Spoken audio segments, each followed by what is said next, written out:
Hello everyone, आज आपण बघणार आहोत मस्त south Indian style river side fried fish recipe.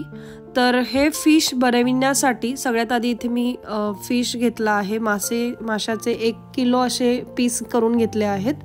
बघू शकता त्यामध्ये कोकमाचा आगळ घालायचा आहे, हळद घालायची आहे, काश्मीरी लाल मिरची पावडर घालायची आहे, सोबत घालायचा आहे घरातला साठवणीतला मसाला आणि थोडासा धने जिरे पावडर घालायची आहे, चवीनुसार मीठ घालायचं आहे। सगळं एकत्र करून घ्यायचं आहे व्यवस्थित। हा मसाला आपल्याला छान कोट करून घ्यायचा आहे पीसेसला। बघू शकता अशा पद्धतीने।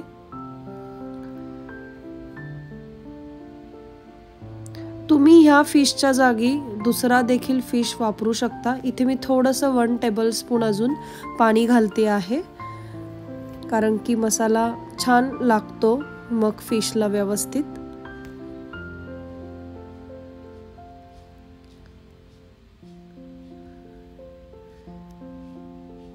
आता इथे आपला छान मसाला लावून झाला आहे। पुढे मी एका कढईत तेल तापून घेतले। आता त्यामध्ये हे फिश आपल्याला एक एक करून असे तेलामध्ये तळून घ्यायचे आहेत। एक 5 ते 7 मिनिटांसाठी फिश आधी एका साइडने तळायचे, मग त्याला फ्लिप करायचे आहेत बघू शकता। आणि अजून 5 ते 6 मिनिटं दुसऱ्या बाजूने तळल्यानंतर असे दिसतात ते। आपला मस्त फिश फ्राय रेसिपी खूप भारी लागते, ही नक्की करून बघा। स्नॅक्समध्ये मुलांना ॲज अ ॲपिटायझर ही रेसिपी तुम्ही घरी बनवू शकता।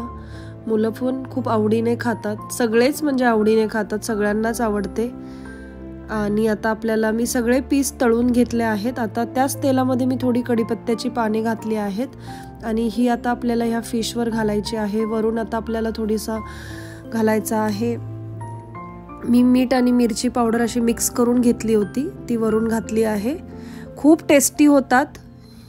आवडल्यास कमेंटमध्ये नक्की सांगा। Thank you for watching.